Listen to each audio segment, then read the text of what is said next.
Good afternoon guys, क्या हाल चाल है आप सभी लोगों के। उम्मीद करता हूं कि आप सभी लोग बहुत ही बढ़िया होंगे। मैं बता दूं, मैं भी बहुत बढ़िया हूं। तो बधाई हो, जो मोस्ट अवेटेड पेपर हम लोगों का था SBILL का, वो फाइनली कंप्लीट हुआ। एंड क्वेश्चंस उसी लाइन पर आए जिसमें हमें एक्सपेक्टेड था। सारे के सारे वही क्वेश्चंस जो हम लोगों ने ऑलरेडी मैराथन में किए थे। आपकी क्लास की कॉपी में सारे आंसर्स आप लोगों ने लिखे हुए हैं। Weekly test, monthly test, mock test, उनमें वही क्वेश्चंस पूछे गए थे जो आप लोगों को यहाँ पर एग्जाम में पूछे गए। तो बहुत बहुत बधाई आप लोगों को कि ये वैसा पेपर हमारा चला गया जिसमें हम इजीली 60 नंबर्स तो अब एक्सपेक्ट कर ही सकते हैं। लेबर लॉ वाले पार्ट की बात करें तो वो पार्ट भी आसान ही आया। जितना मैराथन में आप लोगों ने कवर किया था वही वही पार्ट इसके अंदर भी आया। तो overall it was a very good paper. हमारे जो नोट्स बने हुए थे, जो रिवीजन वीडियो थे, वो काफी हेल्पफुल रहे। जो मैराथन हम लोगों ने एग्जाम के दिन ली थी, कंपनी लॉ के लास्ट दिन, कंपनी लॉ के पेपर वाले दिन ली थी, वो मैराथन भी सक्सेसफुल रही। उस मैराथन में से ही 35 मार्क्स के क्वेश्चन तो उसी में से as it is out of 60 आ गए। ठीक, फटाफट से हम लोग क्या करते हैं, आज के पेपर के जो क्वेश्चन है उन्हें एक बार डिस्कस कर लेते हैं कि ये कहां से आए। चैप्टर का नाम डिस्कस करेंगे सिर्फ, और एक ब्रॉड कॉन्सेप्ट डिस्कस करेंगे टॉपिक का। हमें कोई मतलब नहीं है कि उस क्वेश्चन का आंसर क्या है, कंक्लूजन क्या है, इसमें क्या स्पेसिफिक लिखना था, नहीं। क्यों? क्योंकि अब हमारा एक और मेन इजी पेपर बचा हुआ है जिसके अंदर हमें एग्जाम्शन लेकर के आनी है, जो हमारा संडे को होने वाला है, CAFM, corporate accounting and financial management. तो मुश्किल से आप लोगों के 5 मिनट लूंगा, सिर्फ हम चैप्टर डिस्कस करेंगे और कुछ नहीं। ये वीडियो जिन बच्चों ने अभी अटेम्प्ट दिया है दिसंबर 25 में, उनके लिए तो रेलेवेंट है ही। जून 25 में उनके लिए तो रेलेवेंट है ही सही। साथ साथ में जो सब्सिक्वेंट अटेम्प्ट्स आने वाले हैं दिसंबर 25 और आगे के, उन लोगों को भी हेल्पफुल रहेगी कि हमारी प्रिपरेशन किस तरीके से चल रही है। तो फटाफट से मैं आप लोगों को पेपर दिखाता हूं कि किस तरह का पेपर इंस्टीट्यूट ने पूछा। तो ये पेपर आया था सबसे पहले on an expected line. Part 1 के अंदर इंस्टीट्यूट ने क्या पूछा, एक केस स्टडी पूछी। ठीक है, केस स्टडी में आगे मूव ऑन करते हैं।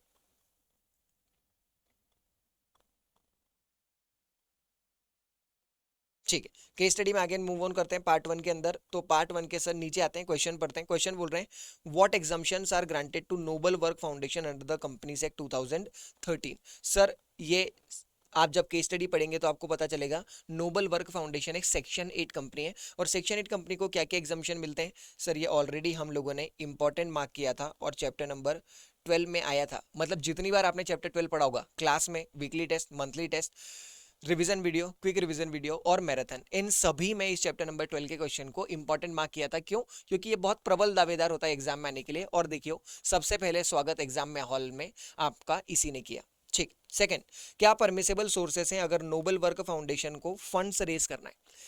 General question, chapter number 2 companies, एक सेक्शन 8 कंपनी को अगर फंड रेज करना है तो वो कैसे कर सकती है, इसकी बातें हम चैप्टर नंबर 2 के अंदर, कंपनी वाले चैप्टर के अंदर कर चुके हैं।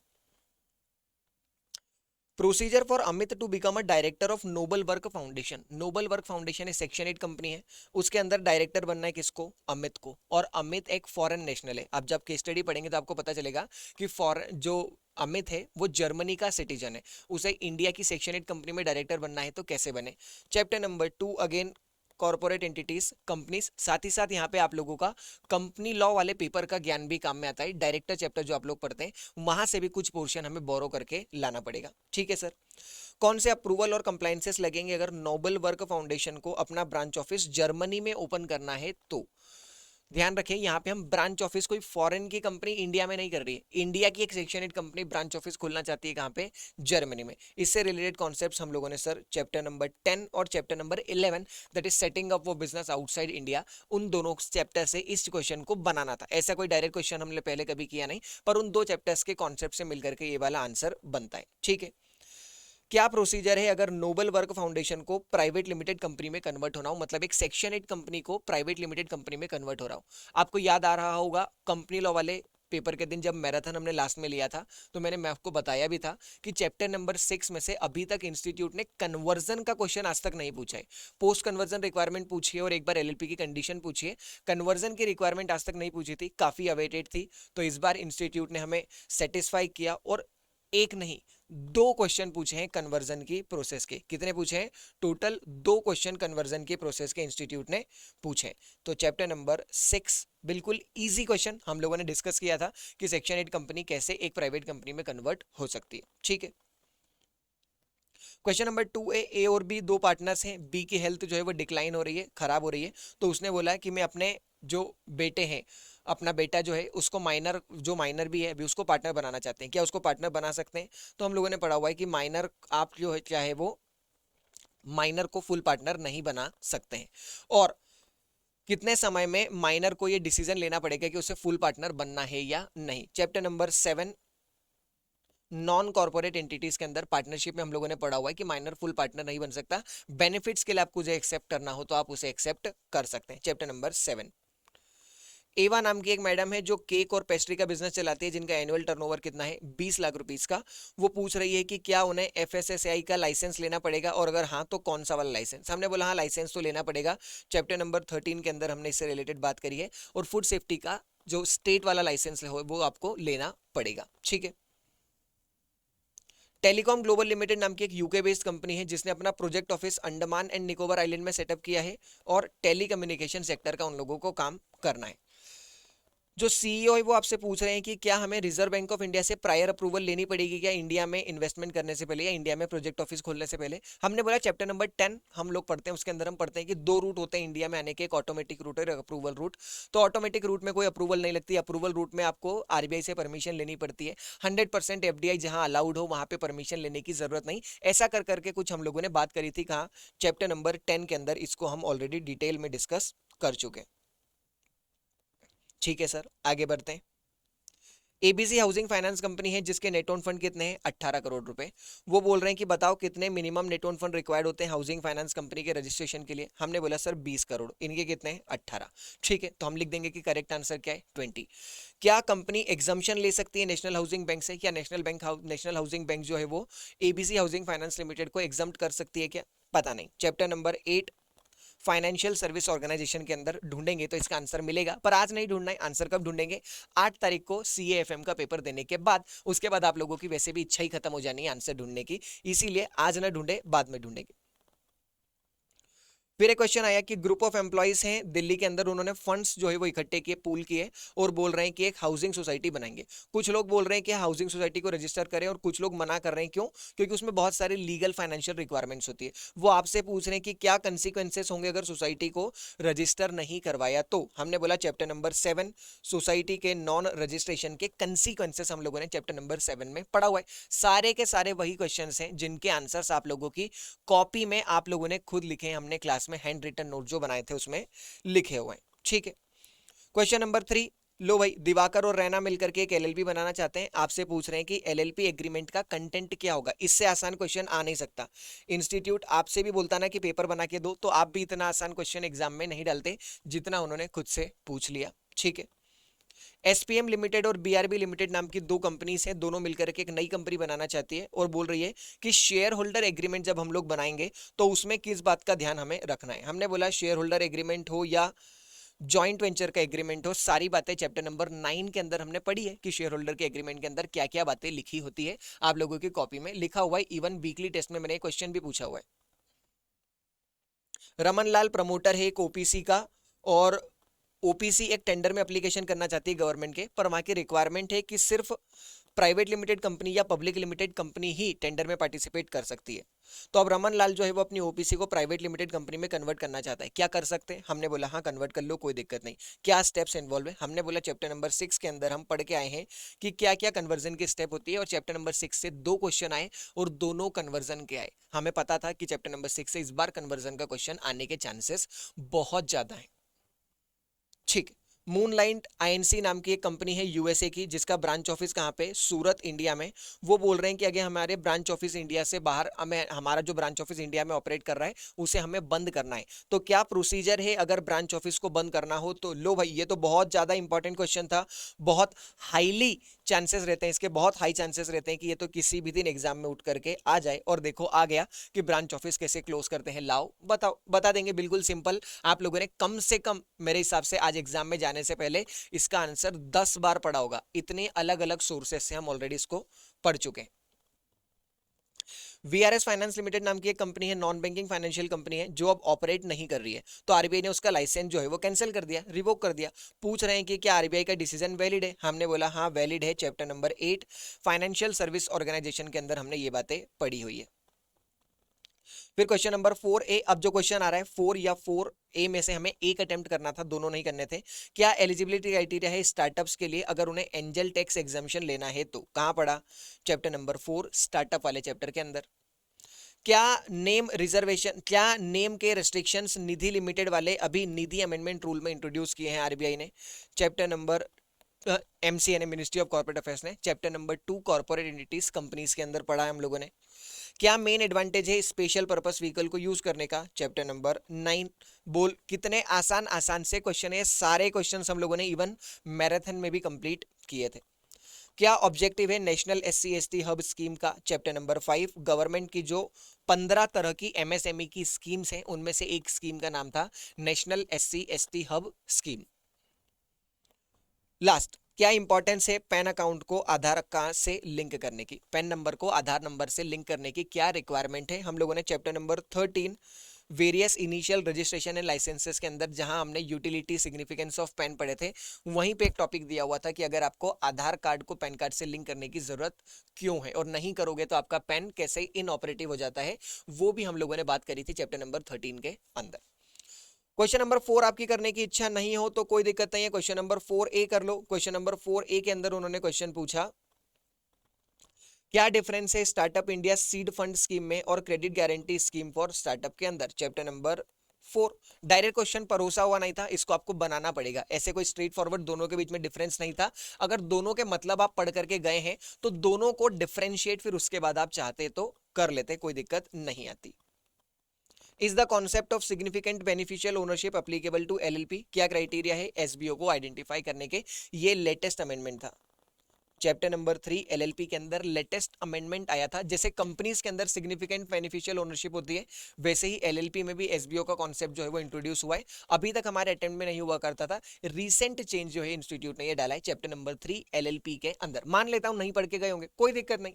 अरे 75 क्वेश्चन नंबर का क्वेश्चन पेपर आया था एसबीआई के पार्ट ए का, 4-5 क्वेश्चन नहीं भी आते हैं तो क्या फर्क पड़ता है, कोई दिक्कत नहीं होता है। पूरा का पूरा तो वैसे भी नहीं बनता, 100 out of 100 is a myth. ठीक, वैसे भी ऑप्शन में छोड़ना पड़ता है एक क्वेश्चन हमें। क्या रिसेंट रेगुलेटरी चेंजेस हैं रजिस्ट्रेशन प्रोसेस में फॉर फॉरेन कंपनी? अगर फॉरेन कंपनी को इंडिया में बिजनेस लगाना हो तो क्या रिसेंट चेंजेस आए हैं? कहां पढ़े हमने?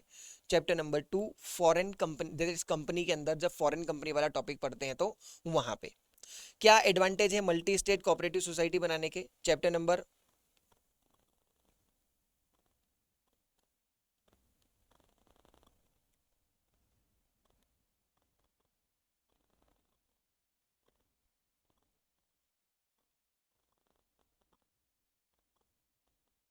ओके, चैप्टर नंबर हम लोगों ने ये मल्टी स्टेट कोऑपरेटिव सोसाइटी के एडवांटेजेस कहाँ पे पढ़े थे सर? ये एडवांटेजेस हम लोगों ने पढ़े हुए हैं chapter number 7 non corporate entities. And the last one is procedure for establishing, procedure for obtaining NOC from pollution control board, chapter number 13। सारे क्वेश्चन लगभग जो भी आए पार्ट ए के अंदर वो हमारे एक्सपेक्टेड लाइंस के ऊपर आए। और अब आप देखिए प्रोफेशनल एग्जाम है, आपको इतना मार्जिन तो लेकर के जाना पड़ेगा कि 100 नंबर के पेपर में इंस्टीट्यूट का हक बनता है कि वो 10 नंबर के क्वेश्चन, 15 नंबर के क्वेश्चन तो ऐसे पूछ ले जो आपको लगता है कि नहीं बनते। तो कोई दिक्कत नहीं, प्रोफेशनल एग्जाम्स इन्हें ही कहते हैं। तो इस पेपर में भी एक आध क्वेश्चन जैसे सिग्निफिकेंट बेनिफिशियल ओनरशिप का, ये आपको लगा होगा कि यार ये क्या पूछ ले, ये तो पता ही नहीं चला। तो ऐसे कुछ कुछ क्वेश्चन आ जाते हैं जिनसे घबराना नहीं है हमें। इसी प्रेशर को मैनेज करने के बाद तो आप सीएस बनेंगे, एक प्रोफेशनल बनेंगे, कोई चिंता वाली बात नहीं। आगे बढ़ते हैं, लेबर लॉ की तरफ चलते हैं। लेबर लॉ के अंदर पार्ट 2 में सबसे पहले क्या आया? केस स्टडी, जो एक्सपेक्टेड थी कि सबसे पहले क्या आती है, एक केस स्टडी इंस्टीट्यूट पूछता है। केस स्टडी के अंदर के क्वेश्चन देख लेते हैं फटाफट से।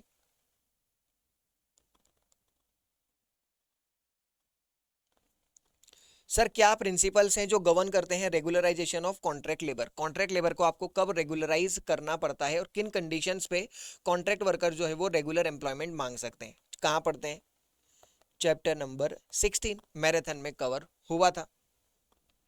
एक्स एक वर्कर है जो कॉन्ट्रैक्ट वर्कर है जिन्होंने 26 साल काम किया है। कितने साल काम किया है? 26। तो पूछ रहे हैं कि उन्हें कितना अमाउंट ग्रेचुइटी का मिलेगा। लास्ट ड्रॉन सैलरी देके रखिए, बेसिक प्लस दिए कितना, 40,000। ग्रेचुइटी का कैलकुलेशन सिंपल, मतलब ग्रेचुइटी वाली यूनिट में से जो मोस्ट एक्सपेक्टेड क्वेश्चन रहता है वो यही वाला रहता है कि वो या तो आपसे टाइम लिमिट पूछ लेंगे 26 साल 20 साल, या फिर वो आपसे कैलकुलेशन करवा लेंगे। उन्होंने आपसे कैलकुलेशन करवा लिया। चैप्टर नंबर 19 सिंपल, मतलब कोई बिल्कुल हार्ड एंड फास्ट ऐसा नहीं कि नहीं बनेगा, बिल्कुल आसान। फॉर्मूला आपको याद होगा तो फटाफट से सिर्फ ग्रेचुइटी का कैलकुलेशन वहां पे आपको करना था। क्या फंडामेंटल राइट्स हैं एम्प्लॉयज के और क्या रिस्पॉन्सिबिलिटीज हैं एम्प्लॉयर की, ताकि लेबर लॉ का कंप्लायंस हो पाए। जनरल क्वेश्चन कहां से निकाल सकते हैं इसका आंसर? चैप्टर नंबर 14 से। कहां से? चैप्टर नंबर 14 से जनरल क्वेश्चन ये वाला आया था। क्या कंडीशंस हैं जो दी हुई है पेमेंट ऑफ वेजेस एक्ट 1936 के अंदर, अगर आपको बेक वेजेस पिछले समय के अवार्ड जो है वो बेक वेजेस जो आपको अवार्ड करना है तो? Chapter number 18 payment of wages act 1936 6 है। अब वापस से 6 या 6A में से आपको कोई सा एक क्वेश्चन करना था। अगर मैं क्वेश्चन नंबर 6 की बात करूं तो क्वेश्चन नंबर 6 का फर्स्ट पार्ट जो है वो क्या बोल रहा है? क्या आईसीसी बनाने की जरूरत है, internal complaint committee? Sir chapter number 20 posh उसके अंदर से आया था आईसीसी बनानी है या नहीं बनानी। इनके अंदर 20 लोग काम कर रहे हैं तो आईसीसी आपको कब बनानी पड़ती है वो लिमिट आपको याद होगी तो आप इसका आंसर कर पाएंगे। और आईसीसी के अंदर कंपोजिशन कौन होगी, मतलब बोर्ड के मेंबर्स कौन होते हैं? बिल्कुल सिंपल, 5 नंबर का question. Part B, sky enterprises थी जो सर्टेन एस्टेब्लिशमेंट एक्ट 1988 के अंदर कुछ कंसेशन चाहती थी, तो पूछ रहे हैं कि क्या एलिजिबिलिटी क्राइटेरिया है, स्काई एंटरप्राइजेस को एग्जाम्शन मिलेंगे या नहीं मिलेंगे। कहां पढ़ा है ये वाला? Chapter number 19। अगर आप लोगों ने ध्यान दिया हो चैप्टर नंबर 19 की सबसे लास्ट यूनिट जिसे बहुत ज्यादा फोकस हम करते नहीं है, उसमें से ये वाला क्वेश्चन इंस्टीट्यूट ने पूछा था कि कब एलिजिबिलिटी क्राइटेरिया आती है और कौन कौन से वो लेबर लॉ हैं जो फर्स्ट शेड्यूल के अंदर कवर्ड है जिनका एग्जाम्शन आपको मिल सकता है। ईपीएफ का बैलेंस विड्रॉ कर सकते ईपीएफ का बैलेंस विड्रॉ कर सकते हैं कि अगर पर्सनल लोन रीपे करना है तो? और कौन से ऐसे सर्कमस्टांसेस हैं जब ईपीएफ को विड्रॉ किया जा सकता है? रिटायरमेंट के पहले। सबसे आसान क्वेश्चन चैप्टर नंबर 19 ईपीएफ के अंदर हम लोगों ने पढ़ा हुआ है। एक न्यूली इनकॉर्पोरेटेड कंपनी है जिसने रजिस्ट्रेशन किया है सिंगल विंडो क्लियरेंस के थ्रू। 25 एम्प्लॉय थे, हालांकि 2 साल बाद उनके एम्प्लॉय कितने हो गए हैं? 20 ही हो गए। कंपनी बोल रही है कि ईएसआई हमारे ऊपर अप्लीकेबल अब है या नहीं। वो बोल रहे हैं अप्लीकेबल नहीं है, इंस्टीट्यूट बोल रहा है, जो डिपार्टमेंट है वो बोल रहा है कि अप्लीकेबल अभी भी है। क्या है पता नहीं। चैप्टर नंबर 19 कहाँ पढ़ा हम लोगों ने ऑलरेडी इसको? चैप्टर नंबर 19 के अंदर डिस्कस्ड। सेट ऑन और सेट ऑफ क्या होता है भैया? Payment of wages, payment of bonus act 1965 के अंदर। Chapter number 18 minimum wage maximum wage व 8.33% 20% 4 साल क्लेम होता है, ऐसी बातें कहाँ पे दी हुई है? चैप्टर नंबर 18 के अंदर। क्या सिग्निफिकेंस है अप्रेंटिसशिप के कॉन्ट्रैक्ट के under the apprentices act 1961? Simple straightforward question chapter number 19। Third, provision relating to nursing break and crash facility under the maternity benefit act. Nursing break देने पड़ते हैं और क्रैश फैसिलिटी आपको available करानी पड़ती है, chapter number 19। And the last one, constitutional meaning scope and implication of the term beggar, article number 23 of constitution of the India. कहाँ से आया सर ये आया है चैप्टर नंबर 14 से आपके। चैप्टर नंबर 14 जिसमें कॉन्स्टिट्यूशन और लेबर लॉ के बारे में हम लोग बात करते हैं। तो ओवरऑल अगर बात करें तो paper was easy, paper was on expected line, मतलब इजी चलो मैं ऐसा भी नहीं बोलता हूँ, पेपर वॉज मॉडरेट। आप इसको बहुत आसान भी नहीं बोल सकते और टफ तो बिल्कुल बोलने की कोशिश मत करना भैया, इससे आसान पेपर कैसे आएगा इंस्टीट्यूट, इससे आसान पेपर कैसे देगा। सारे क्वेश्चंस वही जो आप लोगों ने अगर कहीं भी किसी भी मटेरियल से पढ़ाओ, अगर आपने उसको पूरा गो थ्रू किया होगा तो हर मटेरियल में मुझे उम्मीद है कि ये सारे के सारे पॉइंट्स ऑलरेडी कवर्ड होंगे। सो बहुत अच्छी बात है हम लोगों के लिए कि एक पेपर हम लोगों का ग्रुप 1 में ऐसा जा चुका है जिसमें हम आसानी से अब एग्जाम्शन क्लेम कर सकते हैं। सो बहुत अच्छी बात है। प्रिपेयर करिए पेपर नंबर 4 के लिए, CAFM के लिए। कोशिश करिए कि लास्ट पेपर में भी एग्जाम्शन लाए, क्योंकि 2 एग्जाम्शन आने से आपके ग्रुप निकलने के चांसेस जो है वो 50% से बढ़ जाते हैं। So all the best and don't look for the answers. कोशिश मत करो कि किसी ने तो वीडियो बनाया होगा, चलो कहीं से तो आंसर ढूंढ लेते हैं। अभी आंसर ढूंढने से कोई मतलब नहीं। मान लो आपने कुछ और आंसर लिखा, किसी ने कुछ और आंसर बता दिया, तो ऐसे केस में आपके मन को ठेस पहुंचेगी, जो अच्छी बात नहीं है। इसलिए अभी आंसर्स मत देखिए, 2 दिन और शांति से पढ़िए, 2 दिन के बाद जो मर्जी पढ़े आप वो करिए। 8 तारीख को CFM का पेपर देने के बाद जैसे आपको करना है वैसा आप करिए, पर अभी स्टिक रहिए अपने प्लान के ऊपर, थोड़ा सा रेस्ट कीजिए और CFM की प्रिपरेशन के ऊपर आगे बढ़ जाइए। Till then bye bye, have a good day.